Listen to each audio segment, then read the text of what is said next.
Relations and functions, class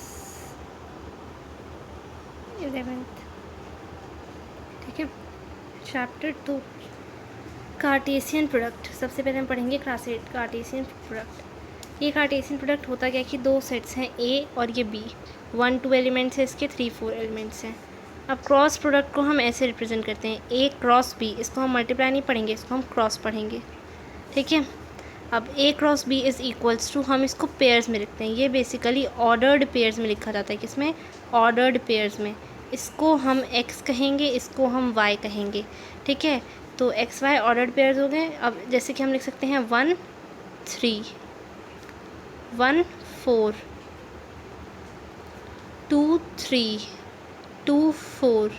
अच्छा, अब ये कार्टेशियन प्रोडक्ट कैसे आते हैं और किस चीज़ पे डिपेंड करते हैं, देखो। ये जो कार्टेशियन प्रोडक्ट आएंगे ये डिपेंड करेंगे कितने नंबर ऑफ़ एलिमेंट्स हैं, ठीक है, या एक सेट में कितने एलिमेंट्स हैं उस पर डिपेंड करेंगे ये। तो कार्टेशियन प्रोडक्ट का मतलब ही होता है collection of ordered pairs. Ordered pairs जैसे कि एक्स वाई या ए बी, इन्हें क्या कहेंगे हम, ऑर्डर्ड पेयर्स कहेंगे। अब ये ए क्रॉस बी है तो ये कैसे बनेगा, 1 3 1 4 2 3 2 4। अगर मैं बी क्रॉस ए बनाऊँ तो बी क्रॉस ए बनेगा 3 1, ठीक है, 4 2 3 2 और 4 1, ठीक है। ए क्रॉस बी कभी भी इक्वल नहीं होता बी क्रॉस ए के, ठीक है। A cross B is never equals to B cross A. ये बात भी ध्यान रखने वाली है। नेक्स्ट बात जो ध्यान रखने वाली है वो ये है कि अब हम पढ़ेंगे रिलेशंस, ठीक है। पहली बात तो रिलेशंस को किससे रिप्रेजेंट किया जाता है, रिलेशंस को कैपिटल आर से रिप्रेजेंट किया जाता है। रिलेशन कुछ नहीं है, जैसे कि सेट ए है और सेट बी है, इसमें जो भी एलिमेंट्स हैं, ये जो ए क्रॉस बी आएगा इन्हीं के क्या होंगे, इन्हीं के सबसेट होंगे ये रिलेशंस। जैसे कि ए रिलेशन ए लिया हमने, मैं एरो डायग्राम से शो कर रही हूँ, ये बी लिया, ए में 1 और 2 एलिमेंट्स हैं और बी में 3 और 4 एलिमेंट्स हैं। रिलेशन को सेट बिल्डर फॉर्म में ऐसे रिप्रेजेंट किया जाता है कि suppose x y ordered pair is such that, ठीक है, x is equals to x plus 2, ठीक है, where x belongs to A and x belongs to B, इस तरीके से, ठीक है। ये हमारा रिलेशन हो गया, R is equals to. And now हम यहाँ पे लिख लेंगे रिलेशन को, x is equals to x plus x नहीं y is equals to x plus 2, ठीक है। तो इसको हम कैसे लिखेंगे, y क्या है हमारा 3, x क्या है हमारा 1, 1 प्लस 2 इक्वल्स टू 3 आ रहा है, येस। तो ये रिलेशन हो गया, तो हम इससे इसको हमारा रिलेशन चला गया। अब इसी तरीके से y क्या है हमारा 4, देखते हैं ज़रा, 1 प्लस x क्या है हमारा 2, 2 प्लस 2 करते हैं तो 4 आता है, येस। तो यानी कि ये भी हमारा क्या हो गया, रिलेशन हो गया। अब 3 टर्म्स हैं जिनके बारे में बताना चाहूँगी। एक तो है कोडोमेन, ठीक है, एक तो है डोमेन और एक तो है रेंज, ठीक है। इनको ध्यान से समझना।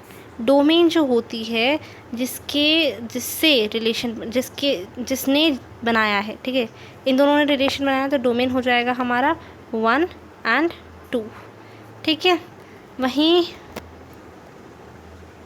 वहीं अगर हम बात करेंगे, ठीक है, ये ब्रैकेट नहीं लगाएंगे, 1 और 2 लिख देंगे। रेंज क्या हो जाएगा, जिससे रिलेशन बनाया है, 3 और 4, ठीक है। कोडोमेन इसके जितने भी एलिमेंट्स हैं जिन्होंने रिलेशन नहीं बनाया वो कहलाएंगे हमारे कोडोमेन, ठीक है, जैसे कि 3 और 4, ठीक है। जो सारे सेट के वो हैं, बी सेट के जितने भी वो होंगे उनको सबको हम कहेंगे।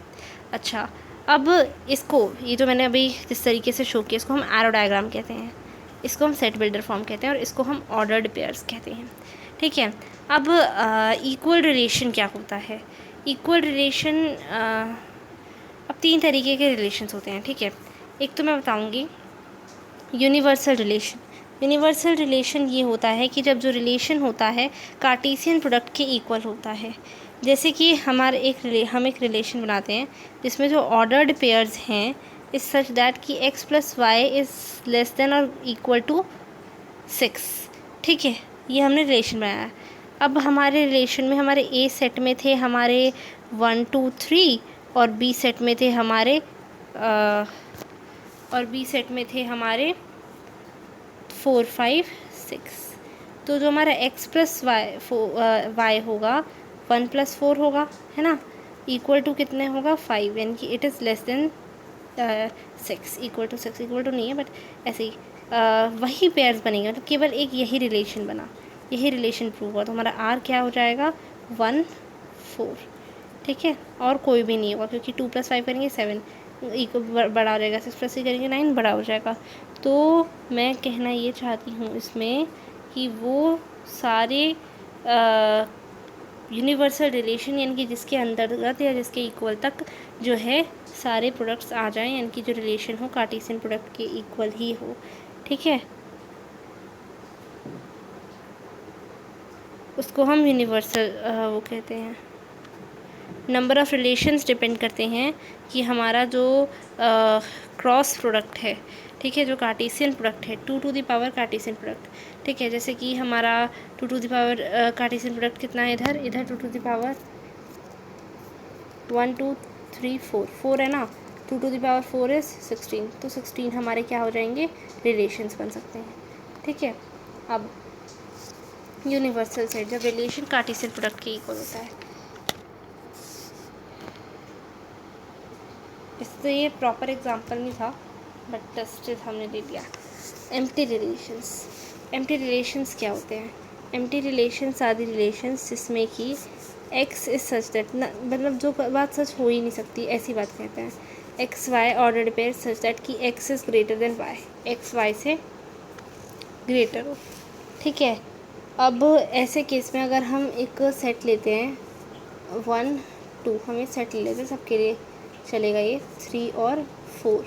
तो इस केस में जो हमने ये सेट लिया है 1 2 3 4, इस केस में हमारा a क्रॉस b क्या होगा 1 3 1 4 2 3 एंड 2 4।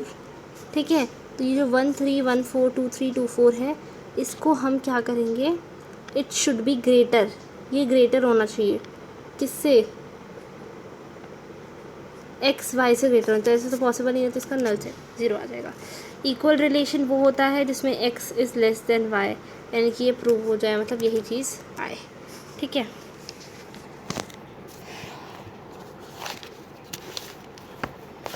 रिलेशंस हो गए। अब हम फंक्शंस की बात करते हैं। फंक्शंस क्या होते हैं? फंक्शंस कुछ भी नहीं होते हैं।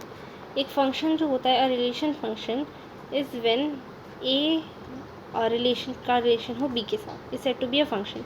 अगर हर एलिमेंट ए का has its unique image in B, उसकी एक यूनिक इमेज है बी में। ठीक है, A is called a domain of F, A को हम डोमेन भी कहेंगे एफ का, और बी को हम कोडोमेन कहेंगे एफ का। ठीक है, देखो जैसे कि ए में एलिमेंट्स हैं ए बी सी डी। ठीक है, बी में एलिमेंट्स हैं 1 2 3 4। ठीक है, अब function from A to B, function f for function कर दिया है, फ्रॉम ए टू बी किस केस में कहा जाएगा, जब ए की इमेज 1 में हो सकती है, बी की इमेज 2 हो सकती है, सी की इमेज 3 हो सकती है, डी की इमेज 4। सेम चीज़ अगर मैं बनाती हूँ यहाँ पे ए बी सी डी 1 2 3 4। अच्छा, 1 ए की जो इमेज है वो 1 भी हो सकती है, बी की इमेज भी 1 हो सकती है। ठीक है, इसकी इमेज एक ही होनी चाहिए, इसकी इमेज एक ही होनी चाहिए, इसकी 2 नहीं होनी चाहिए। ठीक है, जैसे सेम, क्योंकि यूनिक इमेज का है ना, इसलिए तो ये होगा फ्रॉम ए टू बी क्या, फंक्शन। वहीं अगर मैं सेम केस लेके और मैं ऐसे करती हूँ कि ए बी सी डी और 1 2 3 4 पर मैं इसकी 2 इमेज बना देती हूँ, ये चीज़, ये फिर फंक्शन नहीं होगा, ये होगा function from B to A, पर फंक्शन ही नहीं होगा। ठीक है, not a function from A to B. तो ये केसेस जो होने चाहिए ये प्रूव होने चाहिए।